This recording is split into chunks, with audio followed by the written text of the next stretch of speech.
Norfolk State pulled off one of the greatest upsets in NCAA Tournament history, toppling number 2 Missouri with a veteran squad that didn't flinch under pressure. Kyle O'Quinn, the heart of that team, dominated with 26 points before heading to the NBA. A decade ago, mid-majors could develop stars like O'Quinn. Now, they're lucky to hold on to them for a season. Norfolk coach Robert Jones doesn't sugarcoat it. His program, like so many others outside the power conferences, has become a glorified juco.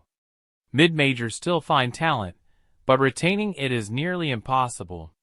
The transfer portal, once a backup option, has become the main pipeline for high-major programs to reload. Players who thrive at a smaller school are quickly poached by the big boys, drawn by exposure, nil money, and the chance to compete at the highest level. Norfolk's own leading scorer, Brian Moore Jr., entered the transfer portal immediately after the team's tournament loss. The year before, Jamari Thomas left for South Carolina, where he became the Gamecocks' second leading scorer. This cycle repeats across the country. Cinderella does the work, and power conferences reap the rewards.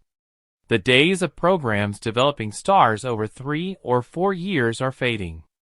Coaches who once prided themselves on building teams now rely on transfers. Tennessee, once a model for long-term player development, now leans heavily on transfers, including leading scorer Chaz Lanier. Auburn, a Final Four team in 2019 with homegrown talent, now thrives on players like Johnny Broome, who came from Morehead State. The SEC, flexing its financial and recruiting muscle, set a record 7 teams to the Sweet 16, all built with heavy transfer influence. Michigan, Auburn's Sweet 16 opponent, starts 5 players who have transferred at least once. Even mid-majors play the game. Drake, an 11 seed, upset Missouri with a lineup stacked with Division II transfers. For the first time since 2007, no double-digit seed made the Sweet 16. Cinderella didn't just lose games, she lost her players and coaches.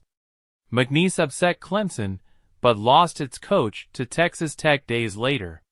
Colorado State fell on a last-second shot, then watched its roster get picked apart. Mid-majors will keep finding diamonds in the rough, but they no longer get to shine for long. Cinderella isn't disappearing. She's just getting recruited before the ball is over.